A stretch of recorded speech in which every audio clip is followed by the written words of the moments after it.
Hi, this is Kimberly. This is a synopsis and a critique of Chapter 5 of My Daddy is a Hero, How Chris Watts Went from Family Man to Family Killer by Lena Derhally. The title of this chapter is Hold Me Tight. We begin this chapter at 6 a.m. on Wednesday, August 15, 2018. CBI agent Matthew Saylor, Detective Dave Baumhover, and CBI crime scene analysis Dave Yoakum all showed up for a bright and early search of the Watts residence. CW consented to the search and was like, "Yeah, man, go ahead." He was probably feeling all smug and secure because he had been very attentive to fumigating and decontaminating the whole shebang the night of the murders. Chris had already given the go-ahead for them to rummage around the house, but they needed the door code to get into the place, so they called Ass Clown to get that. First thing they did when they got into the house was let poor Dieter out of his kennel and put him in the backyard to go potty and stretch his little Dotson legs. Plus, he was probably barking his head off trying to explain what he heard and saw a couple of days earlier, but sadly no one spoke his language. I shudder to think what it was like for Dieter all summer while Romeo was playing hocus pocus and buck wilding with Nikki. Agent Saylor made notes of how pristine the house was, organized with labels and color coding, but he had also seen it on Monday when all of the beds were unmade and when the master bed had been stripped of the sheets. Every single trash can in the house had been emptied. All of the trash bags from the bathroom and such had been put into the kitchen trash, along with a bed sheet and pillowcases. Knucklehead's level of genius just continues to astound me. Why did he put that shit in the kitchen trash and then leave it there? Was he conditioned to not waste trash bags? His bulb is a little low on the wattage for being named a Watts. In the garage was the unopened book called Hold Me Tight, 7 Conversations for a Lifetime of Love. This is a relationship self-help book by Sue Johnson. Asshole threw it away without even opening it. Shanann had sent it to her dumbass husband as an attempt to save the marriage. Maybe the old snowflake Chris would have given this a shot, but not this newly, full of himself, chiseled out version. The author says that even Coder had pointed out to him that oftentimes when someone improves their appearance so drastically that there is a new love interest behind it, and Chris made the ludicrous statement that he and Shanann would have discussed it first. Is he dead from the neck up? What a dumbass. He really lacks the intelligence of the normal sector of the human population. No, he did not and would not discuss Nikki Kessinger with his wife. Can you even imagine how that conversation would go? Chris would have been doing his best to duck left and right as his knees were knocking together with fear, and Shanann chased him around the downstairs, throwing those expensive, still not paid for vases and fancy works of art at his bonehead. And while he was cleaning that shit up, she would have come up behind him and clobbered him with one of those expensive-ass, heavy-ass frying pans from Williams-Sonoma to finish him off. And while the search was going on that morning, and the night before while Jerkoff was playing Truth or Consequences with Coder at the police station, NK had been frantically searching for news stories about the missing wife and daughters of her torrid lover. She was flipping her shit and having a nervous breakdown. She had that phone screen going as fast as it would scroll. Miss Lena says, quote, "At age 30, Nikki had a few similarities to Shanann Watts. They were both curvy with long dark brown hair and green eyes, but that was the extent of the similarities between the two women. Shanann was softer, more feminine and striking. Nikki was considered attractive by the men in her office. They would check her out as she walked in the morning as they stood around together at their morning meetings. She was the athletic type, muscular and stocky in build." End quote. Again, Miss Lena said that, not me. I'm not getting the similarities. Nikki had no clue that the regional security manager had already contacted CBI and handed over some steamy emails between NK and Asshat. They both are persons of questionable intelligence to have been exchanging emails of that nature in the workplace. Nikki claimed everything was totally normal until late in the day, on Monday, when CW said Shanann and the girls were gone. she assumed they had a squabble, and Jackwagon said she left her wedding rings behind, and what should he do with them? And she was well, pawn the man. She was thinking they could be together now, but no, his family was missing, damn it. And she was all freaked out, that it would look bad if if an affair came out in the media. But wait, wasn't he free to date? Because wasn't he separated and getting a divorce? NK was hoping the public would be all Amber Fry and shit on her ass, sympathetic and stuff, due to this unfortunate event. And NK went all panic mode, thinking CW would have a motive to make his family vamoosh, and people would be all he's a liar and a cheater. And she was oh man, people are gonna freak out and flip the fuck out on me for sleeping with a married man that just so happens to have a pregnant wife and children. So she was started mad searching on her phone if cops could find deleted text messages and shit like that. Then she started deleting every fucking thing she could think of off of her phone. She was kind of embarrassed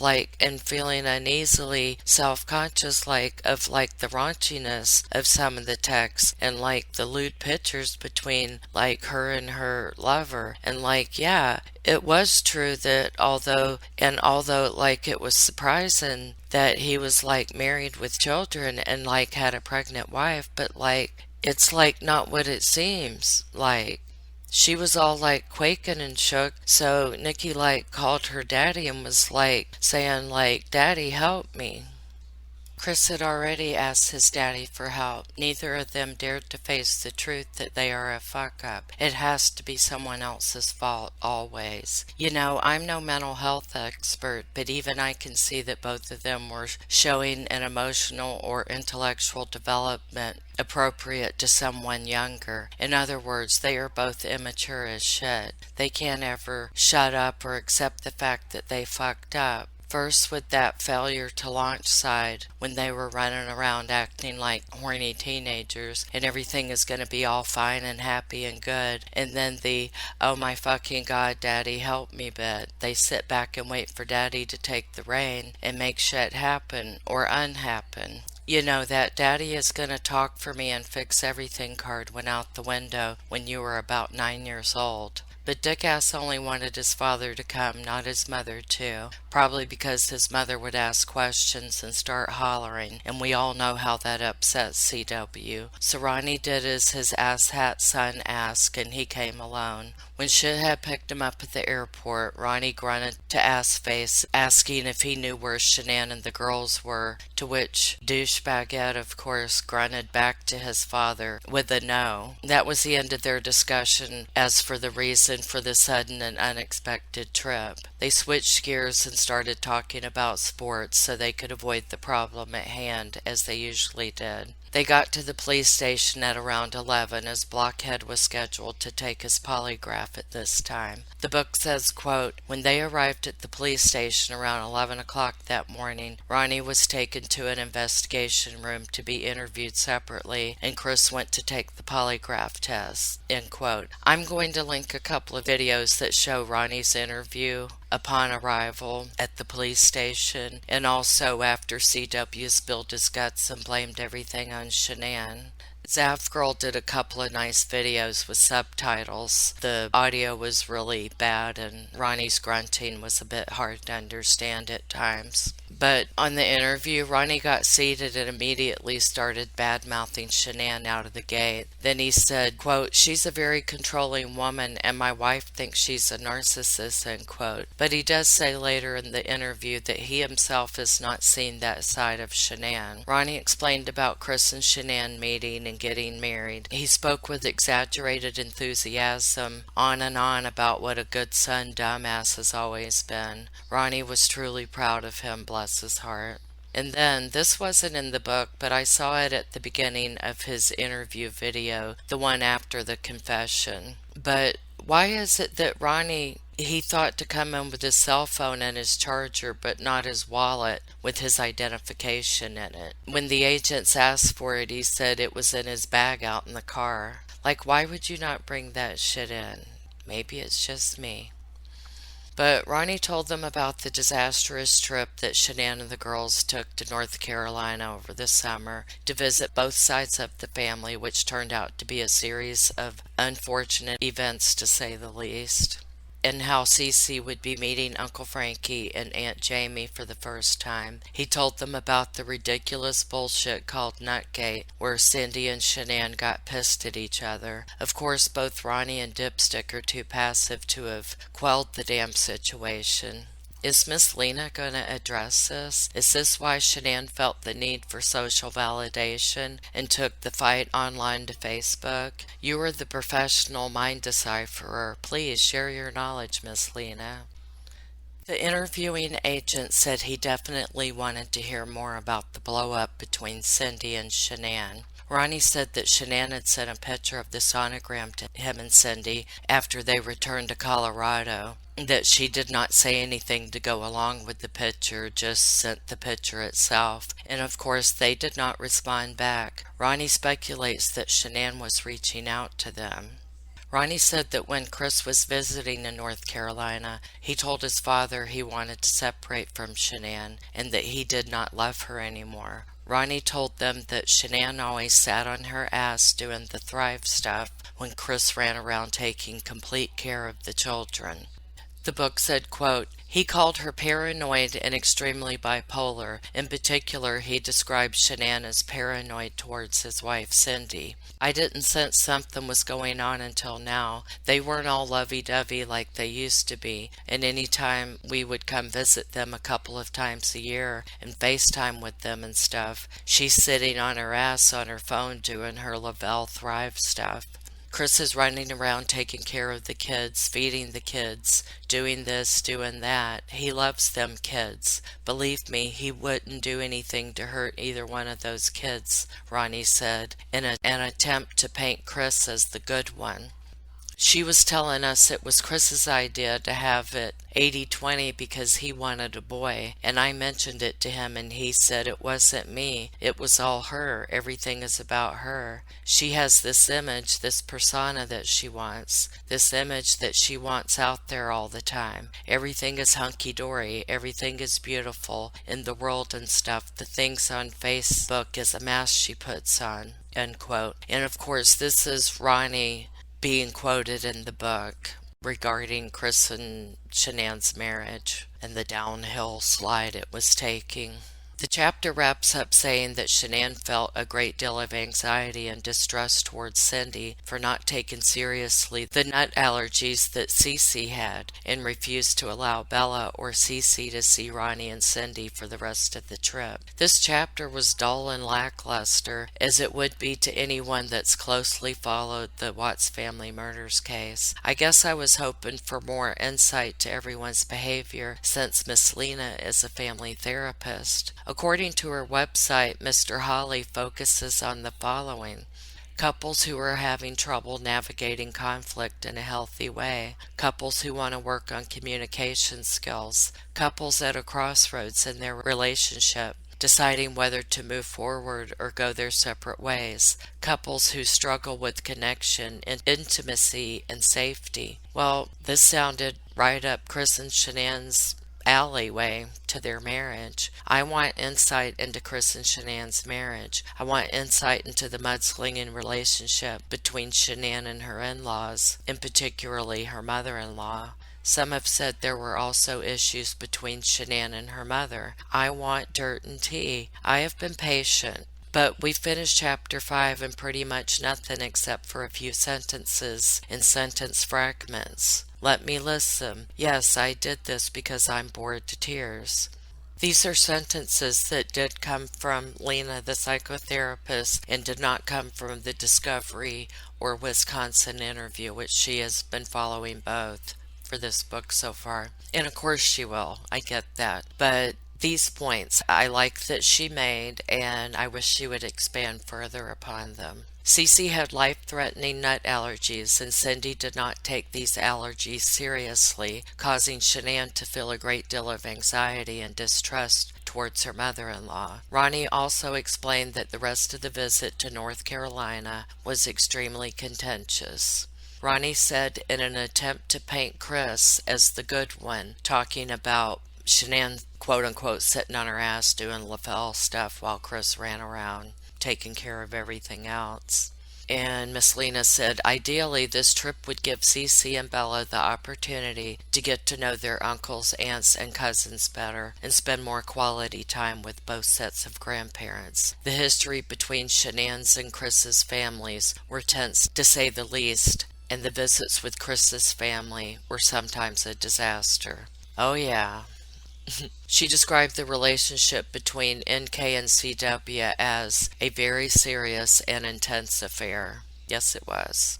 I want to know the whys and the hows and the where-tos that CW came into being an obnoxious horse's ass, low-life hellion, offensive fuckface, fucktard, prickhead, dickweed bitch, spineless, pissface, god-awful, balderdash, dag-nabbit, son of a monkey, poo on a stick, great Scott, bull spit, gee williker, son of a gun, oh coconuts, holy guacamole, drat, dag-nabbit, wetful, intolerable, numbskull, goddamn yellow-belly, chicken-livered, lame-brained, dick-faced, tapeworm excrement. I noticed from Discovery, not mentioned in the chapter, that they were unsuccessful in getting Dieter back into his crate after the Wednesday morning search of the house. Go Dieter. He was probably like, no, y'all need to question me. I know stuff, and I'm not going back in there until you let me talk. But of course they didn't understand him. Apparently they just threw their hands up in the air and left and locked him in the house. Yeah, and after they left, and Dieter was like, that's right, y'all aren't the boss of me, and don't let the door hit your ass on the way out. I was kind of surprised that the author made note of the orderliness and the cleanliness of the house, but nothing on the chaos that was Shanann's office. Surely there's some hidden meaning there. The CBI agent even noted that the office and its adjoining closet were in sharp contrast to the rest of the house, that the desk was cluttered and there were items strewn on the floor of the office and in the closet. Miss Lena ignored that Shanann's office was a mess when she was clearly a tidy and organized person otherwise. I mean, it could have also just have been, she was gone all summer and threw everything in there and didn't have time to sort everything out before she went on her Arizona trip after only being home a few days. I'm grasping at straws here. I'm a little bit bored. But really, I am disappointed that the author has skimmed over some things that frankly I thought she would have addressed, such as the book that Fucktard threw away, about the relationship advice and self-help book. She only gave it a couple of sentences. Just that it was an attempt by Shanann to save their marriage when Chris had no interest in reading it and only wanted distance between himself and Shanann. And I'm surprised that she didn't talk about the fact that both CW and NK reaching out for their fathers when things got stressful for them. Are we just going to rehash Discovery again? That's already been done so many times in so many books. I mean, don't get me wrong, she writes it very well, especially for those that are not too familiar with the story. It's informative and entertaining, but at the same time, she's only just skimming over some things that I feel were important and kind of stood out. While it's not really a copy and paste, it really is compressed and condensed. It's Christmas, for fuck's sake. I want new and shiny shit to replace the mind-numbing, soul-destroying, colorless, lacking excitement, tedious, dull, monotonous, bland, lame, humdrum, unremarkable, wooden stuff that has been rehashed all year. I want new ideas and for someone to change it up and point out shit we didn't notice before or that has hidden meaning. Well, there's always hope for next chapter. Damn, that sounds familiar. Didn't I used to say that with the last book review? Come to think of it, we did get quite the surprise ending with that book, though. So maybe there is more to look forward to. That will be the end of this video. I will pick up with chapter 6 in the next one. Thank you for listening.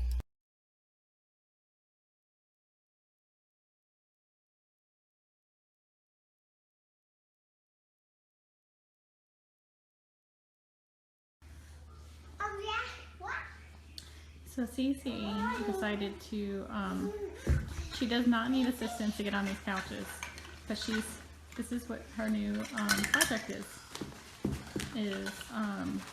she brought her couch to our big couch and is sliding down it. A lovely day in the life of Cece. Mommy's got her black label on. Mama's not playing. Cece, Bella, honey, stop pushing your sister right now or you're going to bed. Bella. I'll get it from her. Stop, I'll get it from her. She's off. And she's out. Where is she? Ooh, there she goes. Bella, cut it out. I'll get it. Stop. I will get it from Cece. Cece? Bella? Cece. No, Cece. Cece. Cece. Do squats. Hey. Go get the stroller. Come here. Oh. Let's go watch Mickey. Come on. Oh. You want to do squats? You want to squat with Mommy? Hey, let's do our squats. Ready? Watch this. Squat. Go ahead, squat. Squat. Oh. Good job, Cece. Do it again. Squat again. Ready? Up. Up. Squat. Squat, Cece. Oh, good job, Cece. I don't know, baby. Squat. 1, 2, 3. Ready? Squat again. Ready? Good squatting, Cece. Can you do this, Cece? Hey, squat run. Here, squat run. Cece. Cece, come squat run. Bring her here. Okay, we'll play Minnie. Can you turn her around? Bella, stop. Cece wants to play with this. You have to share, remember? Put her down.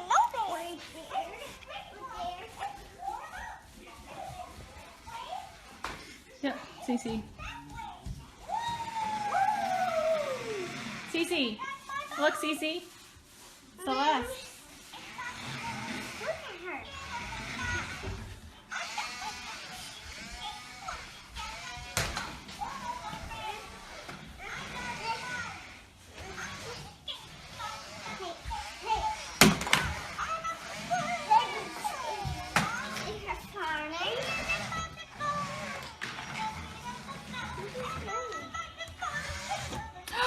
Is she doing split? Uh-oh, Bella, pick her up.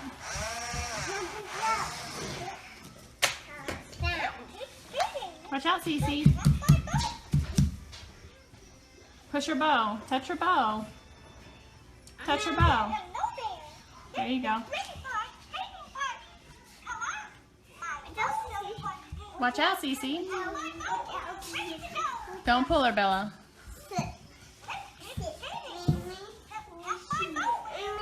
Minnie? Here, we'll touch her bow. Ready? She's coming. Thanks, Kendall. Hey, wait, don't touch her. We need a play date, Kendall. Ready?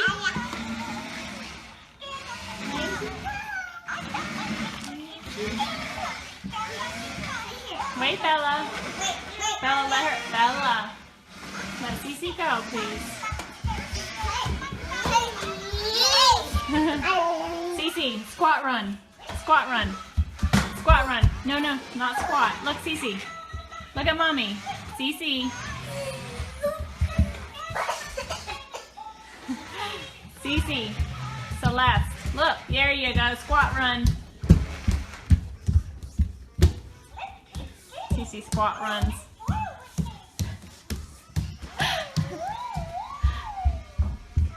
Go, Cece.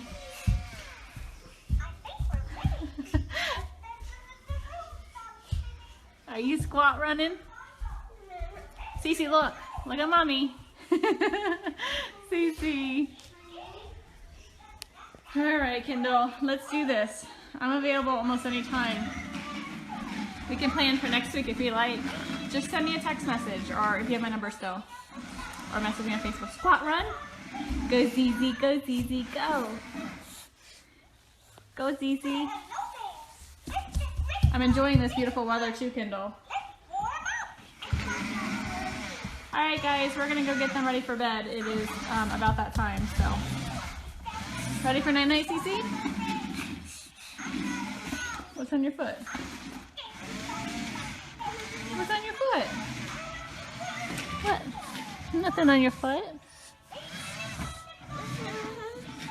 You're a mess, Cece. Alright, sounds good. I'm going to put them to bed. What is it?